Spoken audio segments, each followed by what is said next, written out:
participar en este evento el 10 de diciembre a las 2. ¿Ok? Y aprovechense y compartan esa información. Luego también está un taller de prevención de suicidio. Este es ahora, a las 12. No sé si puedan continuar después de aquí, pero si tienen el tiempo pueden hacerlo y miramos que va también a seguir el día 17 de diciembre.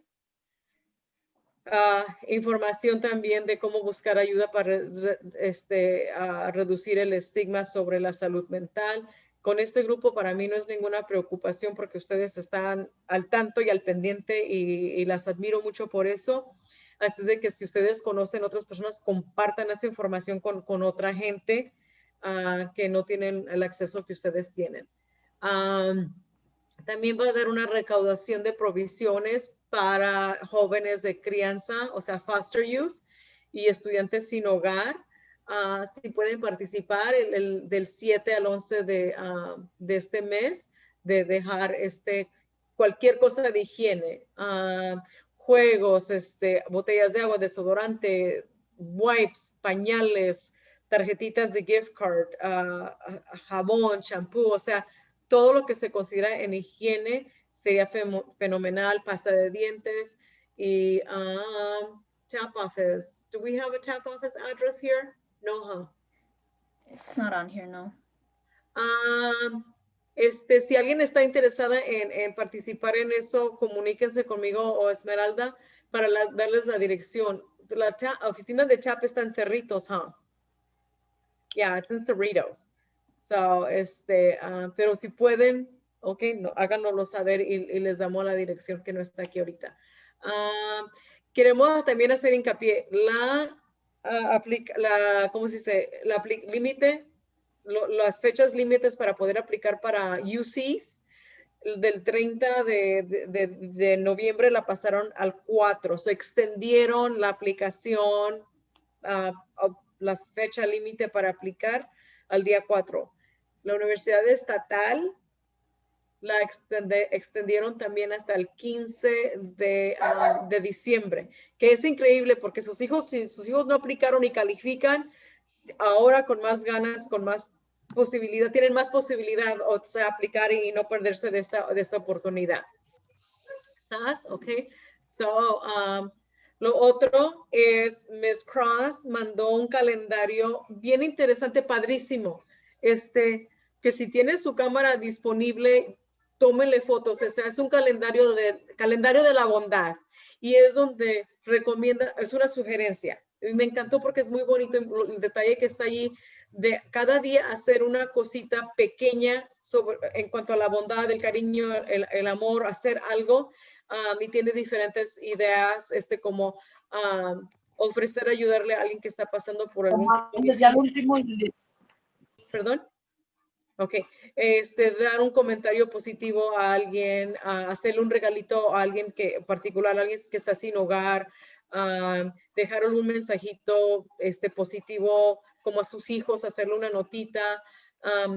Eso tiene muchas ideas padrísimas y ustedes saben que cuando hacemos cualquier acto de bondad, cómo se anima uno, ¿verdad? Se emociona uno que alguien te haga cualquier gesto en ese aspecto. Así es de que aprovechense, úsenlo en sus casas con sus familias y pásenlo a las comadres también. Me gustó mucho. Ok. Bueno, seguimos con nuestras fechas de la esquina del café. Y ahora sí, ya, sin quitarle más tiempo a Bárbara, ¿verdad? Gracias por dejarnos hablar tanto, Bárbara. Decimos que no vamos a hablar, pero siempre hay mucho que compartir, ¿verdad? Y eso que nos juntamos 2 veces al mes, imagínate. Entonces, Bárbara ya ha estado con nosotros anteriormente, padrísimo que la volvemos a tener aquí otra vez y tiene su, ¿cómo se dice? Su taller ahora enfocándose en el impacto del duelo y la pérdida y la voy a dejar para que ella continúe. ¿Sas? Gracias maestra, muchas gracias y gracias a todos por estar aquí. Muchas gracias. Me dio para share screen. Déjeme ver. You can share screen. Compartirla. Okay. You got it? Sí, le iba a preguntar, estaba mirando que me salía en mi pantalla para admitir personas, no sé si a Esmeralda también le sale, Esmeralda. Sí. Ah, ok. Ujú. Si alguien te está diciendo que hay que admitir, hay que admitir. Ujú.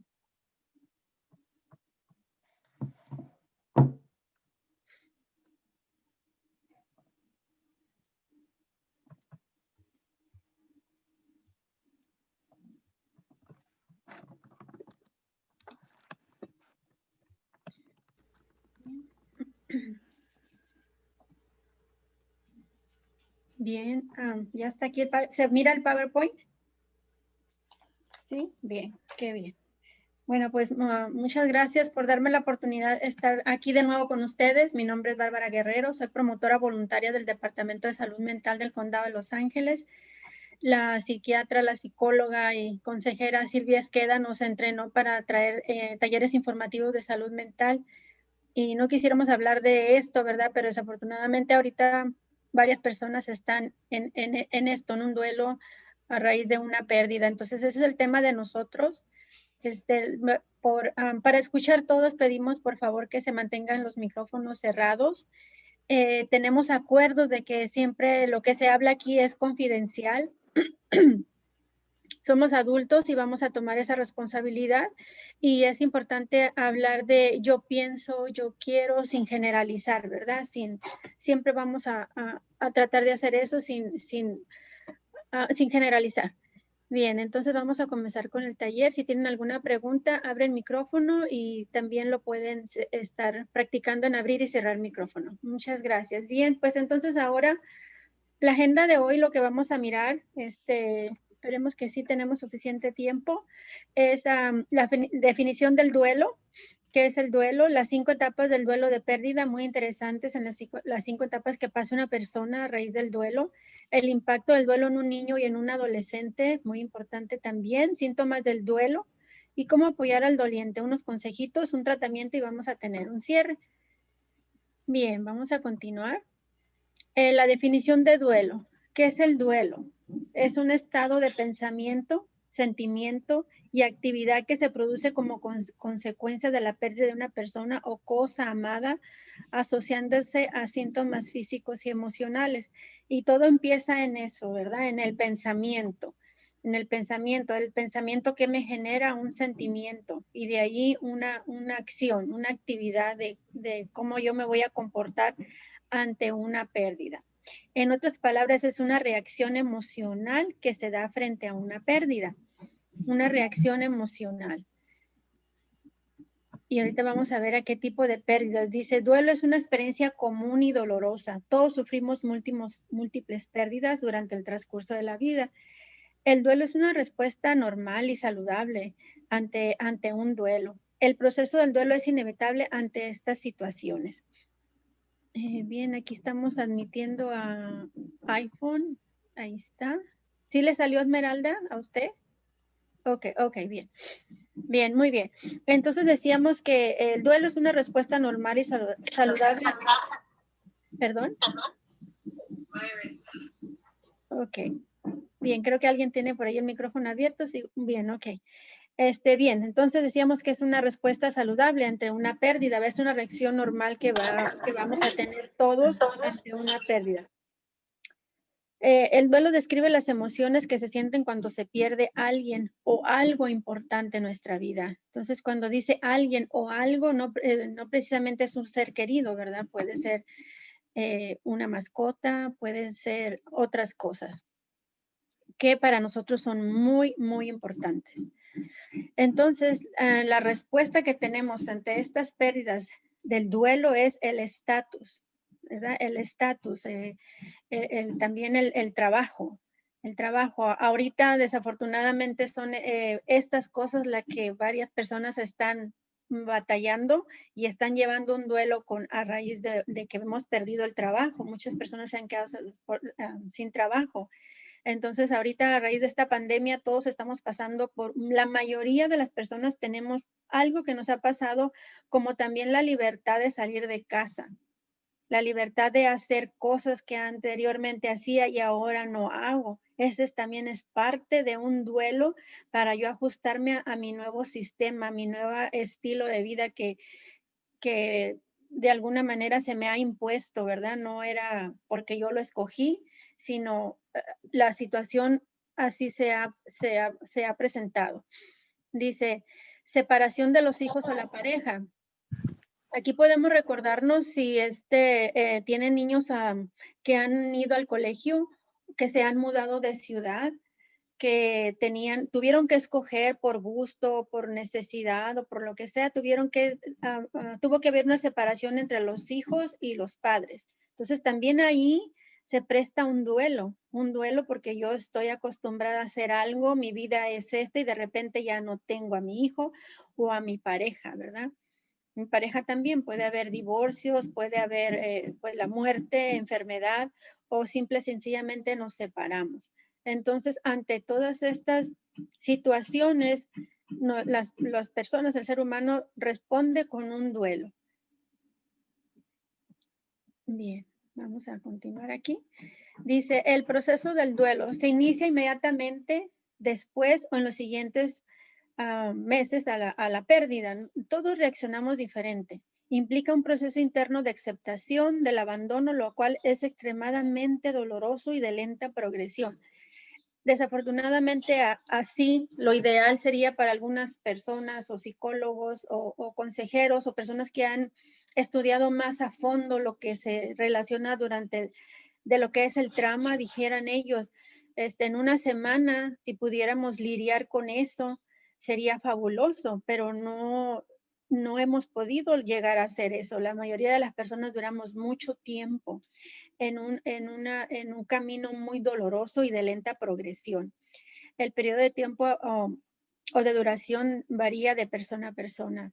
Entonces, qué bueno fuera que pudiéramos en una semana poder llorar, poder decir que aceptar lo que nos está pasando y no entrar a una depresión y no entrar a un duelo tan largo, ¿verdad? Pero desafortunadamente hasta ahorita no hay personas que han aprendido, a lo mejor las hay y las felicitaré por esa razón, pero no es así. Cada quien es diferente y no todos podemos hacer eso. Y hay factores que influyen en el proceso del duelo también, muy importante. Las causas y circunstancias de la pérdida, de repente puede ser un accidente. En un accidente, si perdemos un ser querido en un accidente, no va a ser lo mismo que haya pasado un crimen, se haya suicidado o tenga una enfermedad. O he vivido en carne propia el que me han platicado las personas que han perdido un ser querido por un desastre natural. No es algo agradable escucharlo, es mucho dolor, pero les platico porque es muy diferente cómo vamos a llevar ese duelo dependiendo de las circunstancias de la pérdida. Y también por otro lado, el rol de la persona, tal como el padre, el hermano, el hijo, el amigo, la pareja, etcétera, y la relación que había entre ellos, ¿verdad?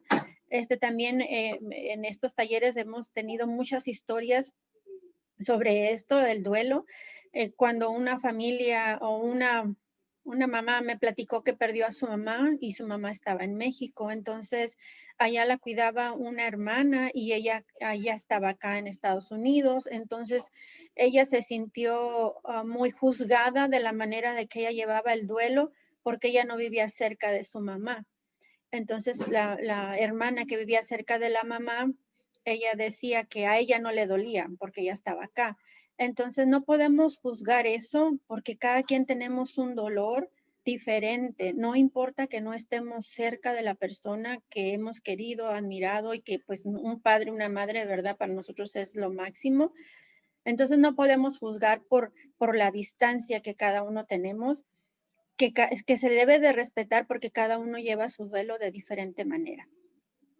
Entonces hemos tenido muchísimas historias muy tristes, muy dolorosas a eso y comparten las personas, compartimos para entender que cada quien es diferente ante esta respuesta del duelo. Bien, entonces ahora vamos a hablar un poquito sobre las etapas del duelo de la doctora Elizabeth Kubler-Ross. Es bien interesante cómo ella ha descrito estas etapas que un ser humano vive Y como les mencionaba hace rato, qué bueno sería que todos pudiéramos vivir un duelo en una semana y empezar a incorporarnos en una vida normal. Y ya de la pandemia tenemos 8 meses y más y no hemos podido acoplarnos a esta vida todavía. Estamos batallando mucho. Yo creo que lo que nos deja saber que no nos hemos podido mantener el protocolo que nos han dicho es esto, ¿verdad? Que la pandemia ahorita está en lo más fuerte porque las personas no se quedan en casa, salen mucho, hacen muchas reuniones y otras cosas que no deberían de estar haciendo y se hacen. Entonces, vamos a empezar a ver la primera etapa, muy importante que la doctora Rose en su investigación ha hecho de muchas personas que ella estudió y dice que la primera etapa que nosotros vivimos es la negación y el aislamiento.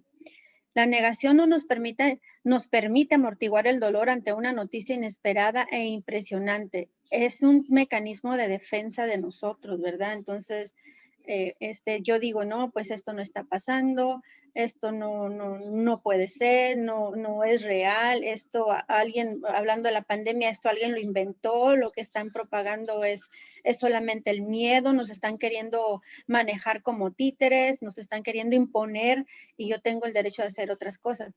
Nos estamos negando ante una situación, porque en realidad de lo que se pueda inventar o no inventar, de que esto es algo inventado en contra de la humanidad y lo que puedan decir, una realidad es que el virus existe. El virus existe y para muchas personas puede ser fatal. Entonces, esta es la primera etapa de que la doctora dice que nosotros empezamos a llevar en este proceso del duelo, la negación y el aislamiento. De ahí ella dice que la siguiente etapa es la ira.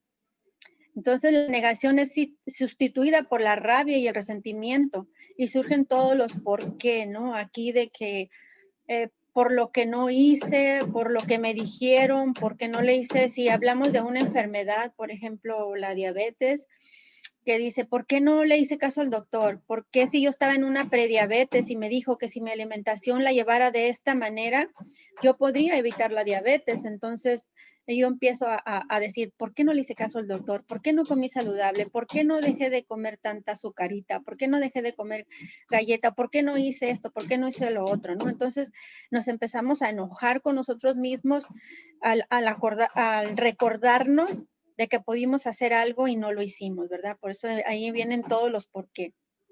Esta es una fase difícil de afrontar. La familia y quienes lo rodean no deben tomar esta ira como algo personal para no reaccionar en consecuencia con más ira. Entonces, imagínense, si hablamos de una enfermedad como la diabetes y esta persona ya le diagnostican diabetes, ya cuando te diagnostican la diabetes es algo que no se te va a quitar. La prediabetes te podía ayudar a evitarla, pero no pasó así. Entonces ya te diagnostican con esta enfermedad y la persona empieza a sentir ese enojo profundo con ella misma, con las circunstancias, con la situación, con todo. Entonces los familiares no deben de confrontarla a la persona, como decirle, pues yo te dije, ¿por qué no lo hiciste? Si yo te había dicho que lo hicieras y te dimos esto y te dimos otro, ya no resuelve la situación. Entonces eso ocasionaría un conflicto entre dos personas o en la familia, ¿no? Por eso dice que no se debe de tomar como algo personal para no reaccionar a consecuencia con más ira.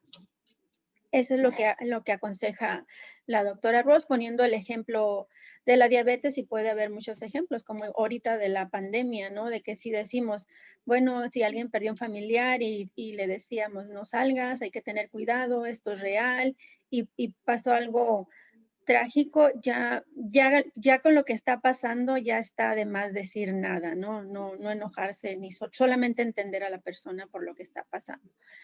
Bueno, de ahí vendría la tercera etapa que dice la doctora Ross, que después de la negación, el aislamiento y la ira, empezamos a tener como un pacto, negociación.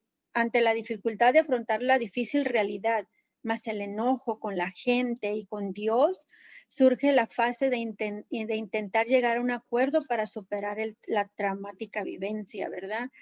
de que es tan fuerte, es tan doloroso, las pérdidas y ir en este proceso del duelo, que nosotros llega un momento en que queremos hacer ese pacto con Dios, ¿verdad?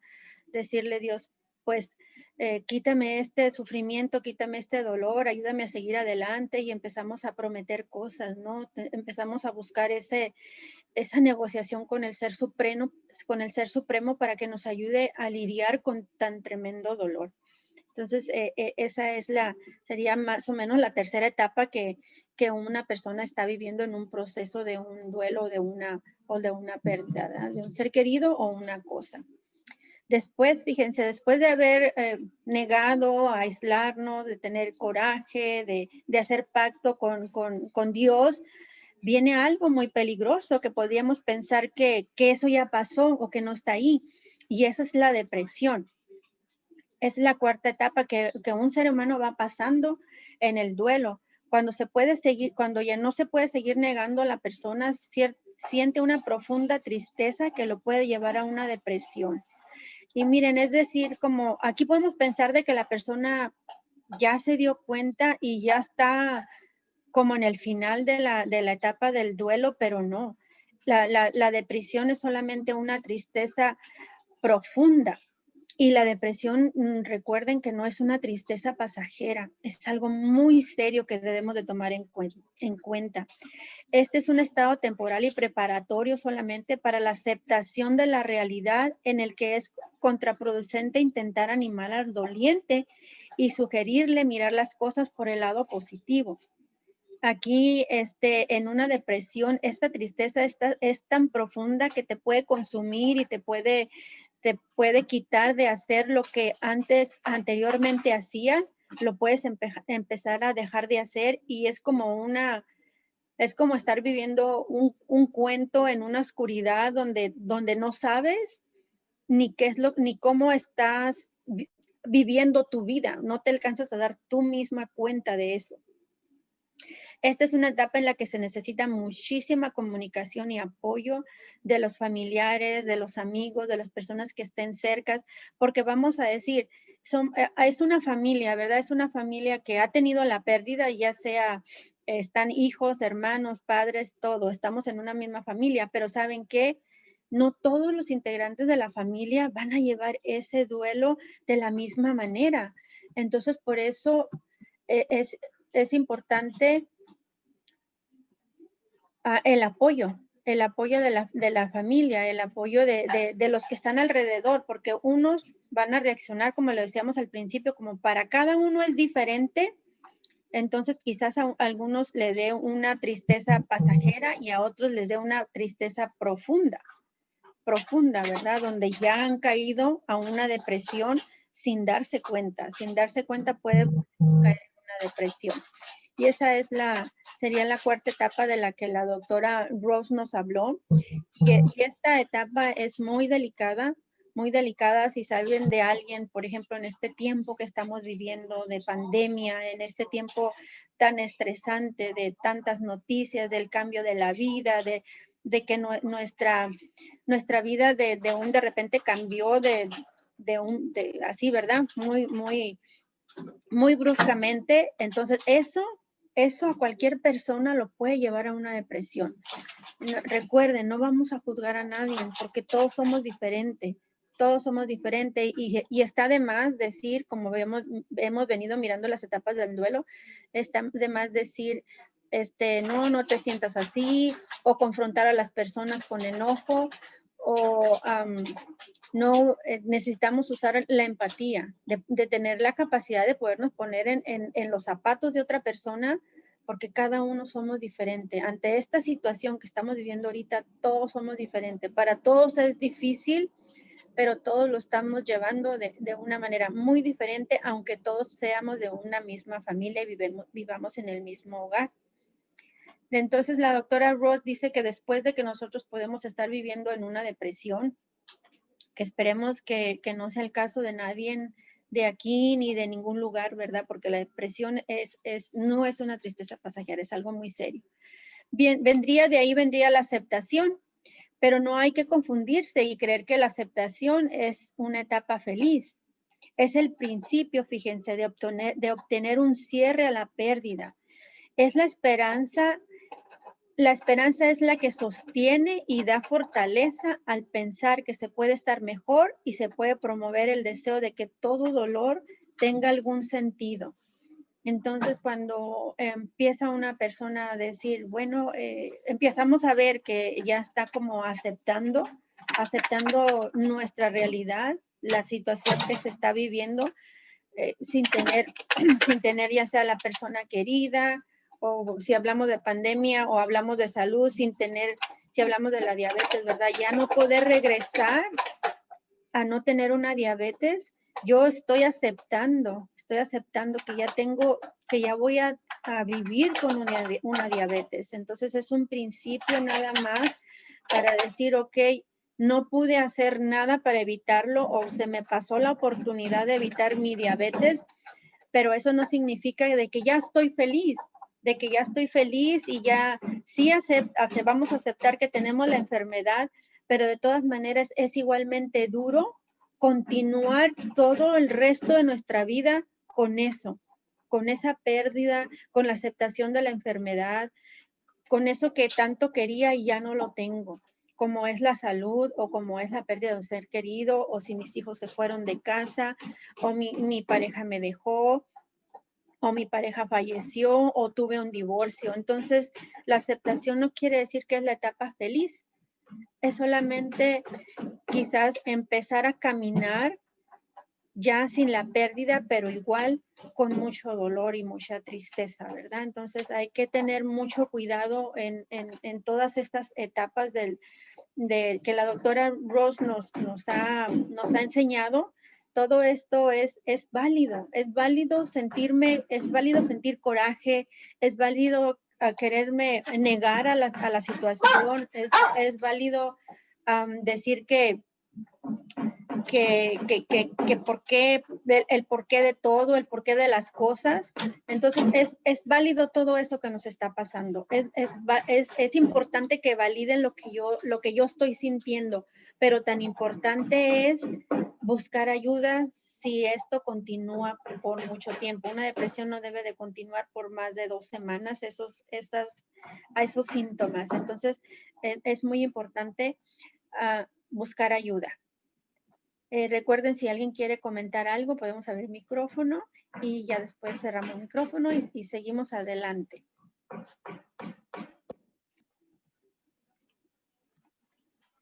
Bien, entonces, por otro lado, ¿cuáles son las manifestaciones del duelo?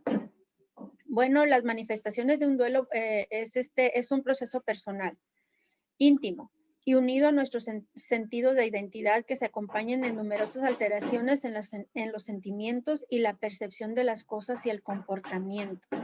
Entonces, ¿se recuerdan cuando hablamos de lo que es el significado del duelo, verdad? Es una emoción que es un pensamiento que me provoca una emoción, y después de una emoción viene un comportamiento. Y a los comportamientos es a los que les tenemos que poner mucho cuidado. Si yo tengo la capacidad de ver a toda mi familia, si ha habido una pérdida en la familia y tengo la capacidad de ver a toda mi familia, hay que poner atención en eso. Y si yo puedo poner atención en mí misma, mucho más importante. Los comportamientos son los que tenemos que cuidar mucho, ¿verdad? ¿Qué es lo que estoy haciendo? ¿Cómo me estoy sintiendo en estas reacciones del duelo?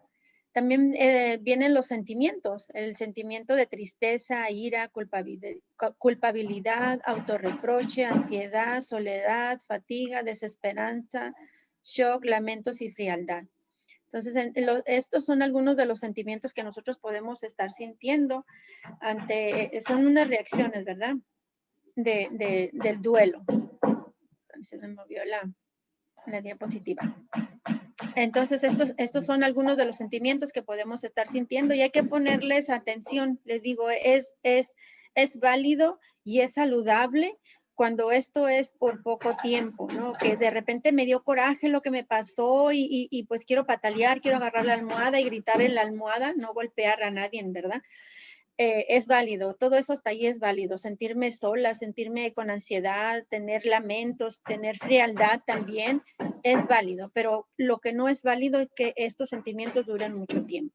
No es algo, perdón, no es que no sea válido, no va a ser algo saludable para nadie. Y de ahí también pueden venir las sensaciones físicas, como problemas estomacales, boca seca, hipersensibilidad al ruido, falta de energía y debilidad muscular. Se recuerdan que siempre que tenemos muchos pensamientos tristes, depresivos, negativos, siempre se van a manifestar en algo en nuestro físico. Recuerden que mente sana, cuerpo sano, y hay que echarle mucha importancia a esa frase.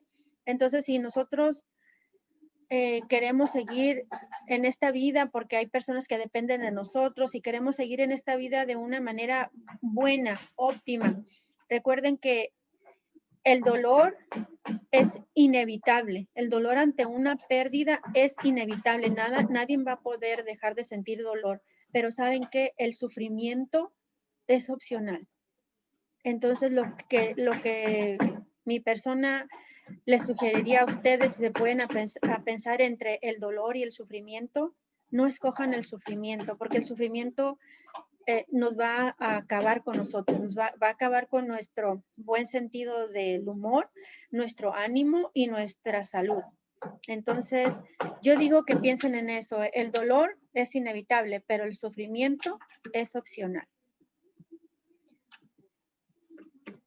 Entonces, también tenemos las percepciones en las reacciones del duelo, y quizás en cuentos lo han escuchado, o quizás todavía ahorita han escuchado esto, porque yo digo en cuentos de la abuelita, pero también hay personas que todavía lo platican porque me lo han platicado, ¿verdad? Que tienen dudas sobre la muerte, tienen confusión, tienen dificultad para concentrarse, alucinaciones con la presencia del fallecido, o temen a volverse loco. El otro día me comenta una señora que ella dice que el hecho nada más de acordarse de su mamá que ya falleció, algo se le presenta a ella, algo en su casa, algo como si estuviera su mamá ahí. Entonces, tendríamos que ir mucho más allá al estudio de la mente, ¿verdad? Del comportamiento de la mente y del ser humano, para saber si ella está alucinando o si esto, porque hay personas, ¿no?, que dicen ver de más cerca a las personas que ya se fueron y todo eso no sé si tiene alguna validez, si es algo que se ha comprobado de alguna manera, o es solamente que la persona está imaginando cosas. Bueno, eso sería otro tema. Pero bien, también viene el comportamiento. El comportamiento es el trastorno del sueño, del apetito, el retiro social, suspiros, hiperactividad física, visitas frecuentes al cementerio o lugares preferidos del fallecido. Y estos comportamientos como que a la persona le dan un poquito de satisfacción, ¿verdad? De calma, de tranquilidad.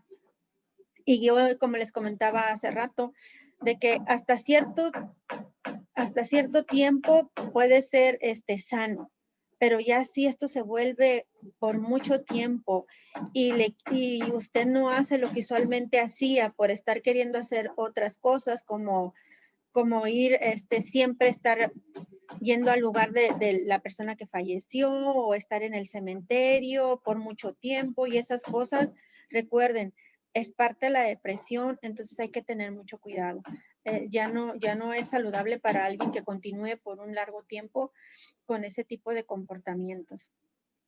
Y bueno, si no tienen alguna preguntita, algún comentario que quieran hablar, adelante. Pasaríamos al impacto de una muerte en la vida de un niño. Si alguien quiere comentar, puede abrir su micrófono. Bueno, mira, mi nombre es María Ramírez. Yo quiero compartir que he vivido diferentes duelos. El primero fue cuando se me murió mi bebé y pues ya adentro de mi estómago. En el momento que llegué al hospital, que me dijeron que estaba muerto, sentí que mi mundo se me cayó, se derrumbó todo, pero al mismo tiempo a las pocas horas llegó alguien y me dijeron que me iban a hacer cirugías, me dio mucho temor, y lo único que acepté a decir en ese momento es decir en la vida de un niño. Bien, a ver qué nos dice aquí. Dice, ¿cómo explicarle la muerte a un niño? El guardar silencio acerca de la muerte no ayuda a un niño a afrontar la pérdida. todavía en este tiempo veo que hay personas que no le dicen la verdad a sus niños, ¿verdad? Esconden. Los niños son muy inteligentes, son muy listos. Nosotros no nos damos cuenta en qué momento ellos ya nos escucharon y ya saben, ya se enteraron, pero nosotros no hemos hablado con la verdad con ellos. Entonces eso que deja un sentimiento en el niño.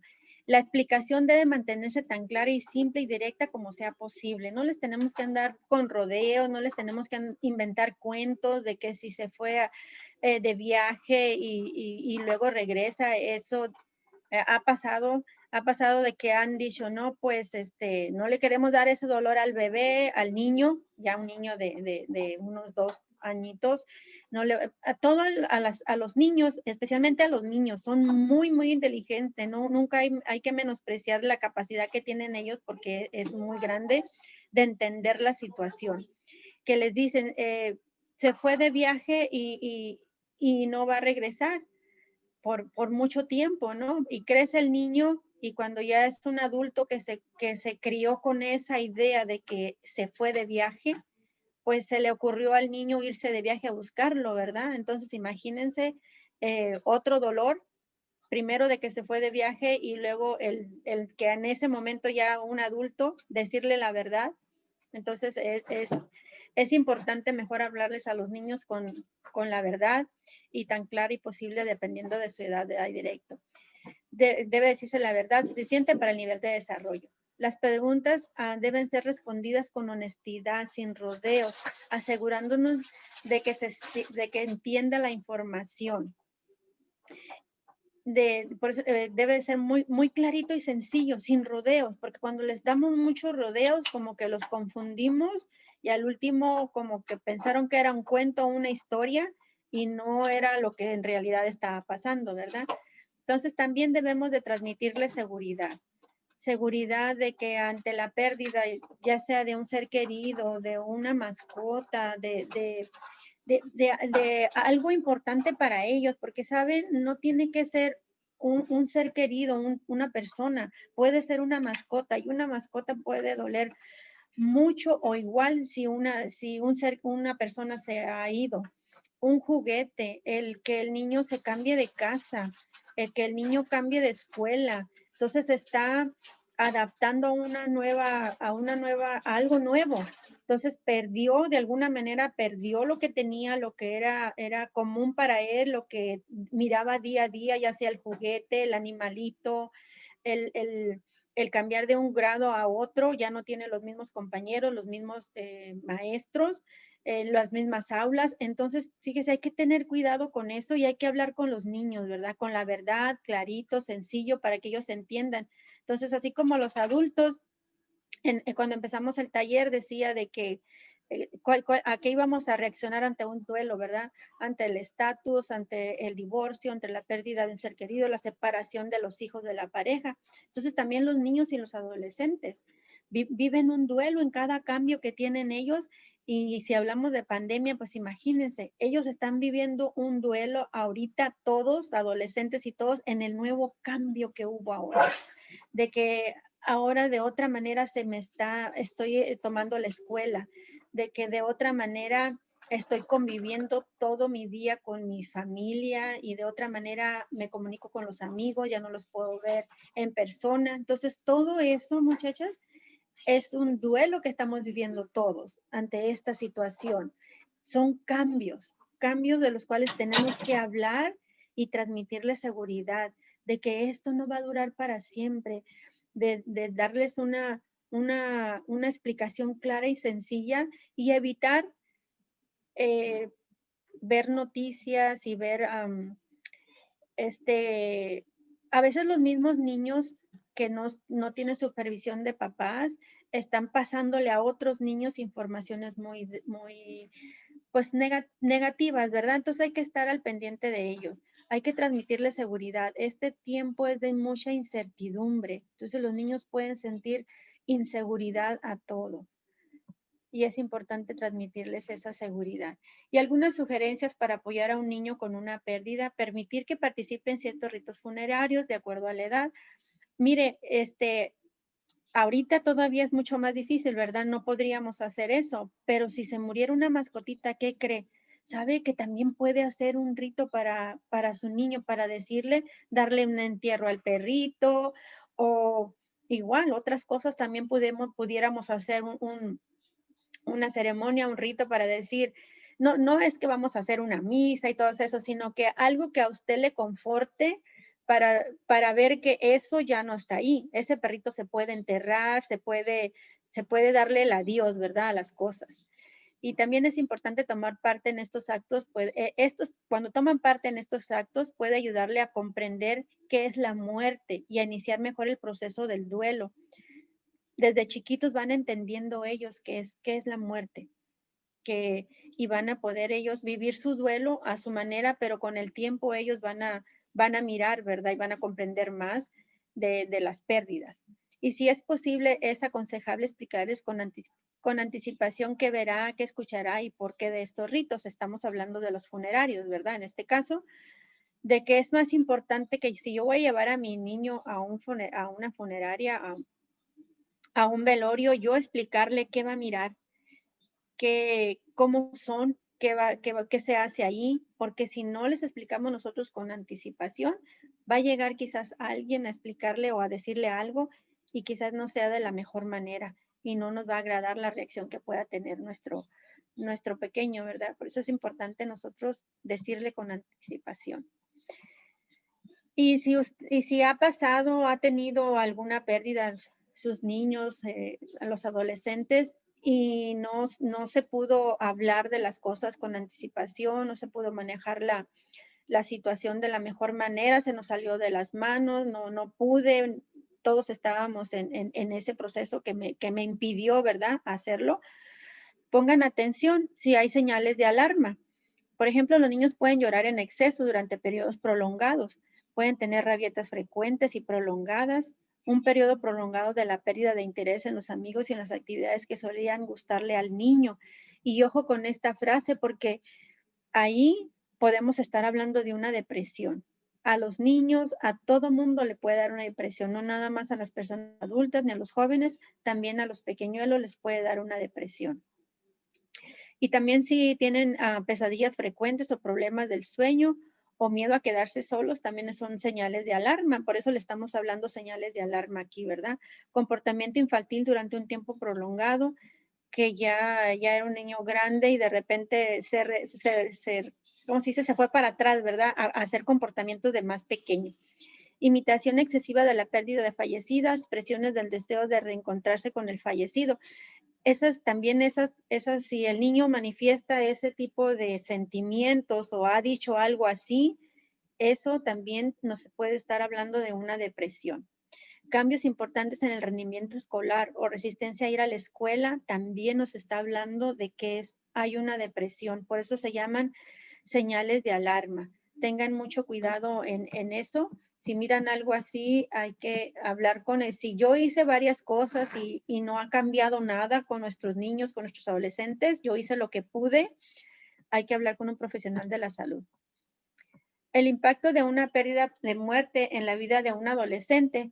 Fíjense nomás cómo impacta aquí a un adolescente. El duelo en un adolescente es muy similar al de un adulto. El adolescente también necesita reconocer sus sentimientos de culpa, tristeza, vacío. Si no se resuelve adecuadamente, el adolescente puede comportarse de una forma problemática. Y fíjese como dice, reconocer los sentimientos de culpa, tristeza y vacío. No sé si alguien ha tenido una experiencia que no me gustaría que sí la hayan tenido, ¿verdad? Pero si se llega a dar, hay que ayudarles a expresarse, hay que ayudarles a hablar, hay que hacerles preguntas, porque ellos no saben, los adolescentes y los niños no saben cómo expresar lo que sienten. Sin embargo, eso no quita que no lo están sintiendo. Sí están sintiendo ese vacío, esa tristeza y quizás una culpa que no saben ni por qué, pero se sienten culpables. Entonces, por eso es importante hablar con ellos, es importante acercarme y preguntarle. Recuerden, siempre lo voy a decir, los adolescentes a veces, quizás un padre puede decir que te va a preguntar o te va a querer hablar en el tiempo más inoportuno para uno. Pero ¿saben qué?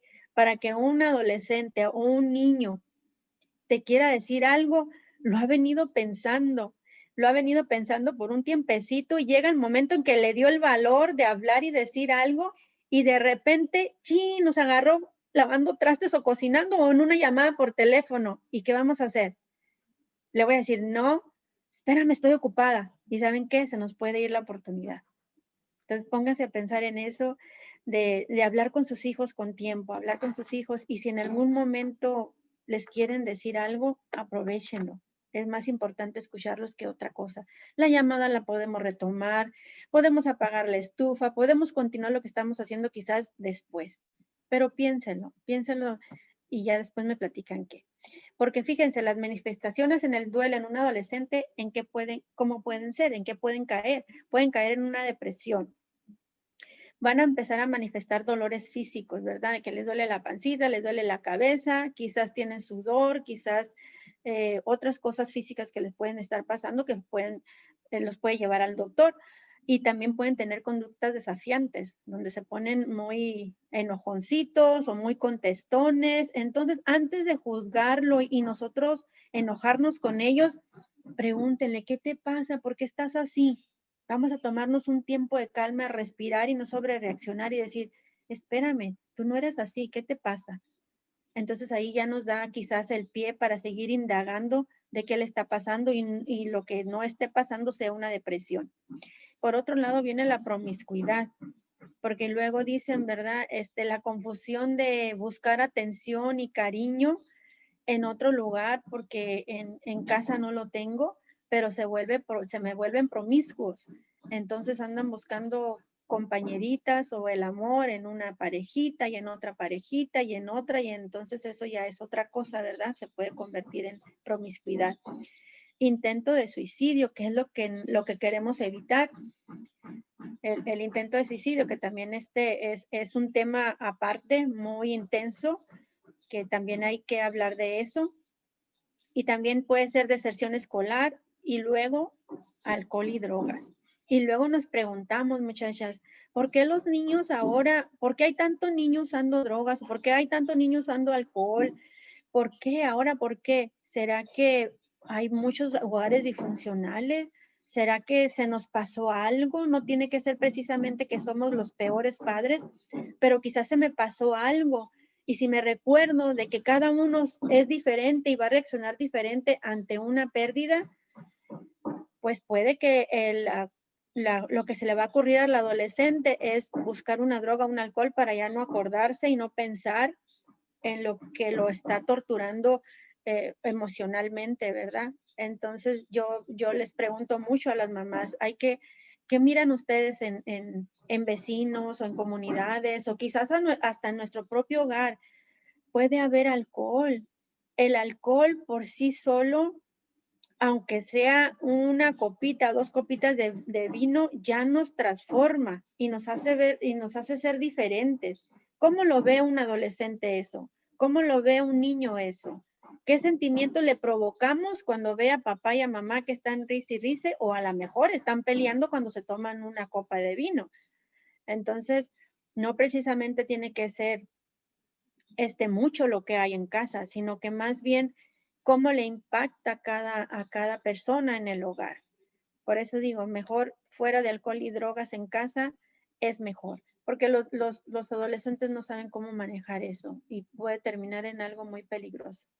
¿Qué les parece, chicas? Al ratito me dan su comentario, ¿eh? ¿Cómo facilitar un buen duelo? Bueno, darle al doliente a su debido tiempo la oportunidad para poder expresar las emociones que guarde, aún las más secretas. Fíjese, cuando usted le pone toda la empatía y todo el oído y toda la disponibilidad, le va a contar hasta lo que no se imagina que le pudiera contar. El contacto físico en la forma de un abrazo, sostener una mano, a veces es muy gratificante, pero también me ha tocado que hay personas que primero les debemos de preguntar, ¿te gustaría que te diera un abrazo, que te tome de la mano para no incomodar, verdad? Porque cada quien somos diferentes.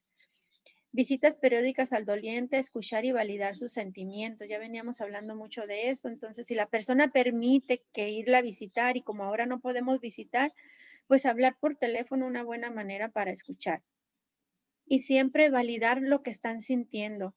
No juzguemos. Recuerden, cada quien va a reaccionar diferente. Si a mí me duele mucho, a alguien más no le duele tanto. Pero si yo estoy reaccionando así, otra persona va a reaccionar así. Entonces es importante validar los sentimientos de cada persona como se quieran expresar. Y bueno, para el duelo también hay tratamiento psicológico, hay grupos de apoyo sobre el duelo y tratamientos farmacéuticos si el problema se vuelve muy severo. Podría ser que para algunas personas se vuelva muy severo. Podría ser que para otros con un grupo de apoyo es suficiente, donde yo me identifico con otras personas que están sintiendo lo mismo que yo, ¿verdad? Y para otros, pues puede ser que solamente una consejería por poco tiempo, para otros va a ser un largo tiempo. ¿Cómo ven, chicas? Esto sería hasta ahorita todo. Si tienen alguna reflexión o preguntas, adelante. Voy a parar de compartir el screen.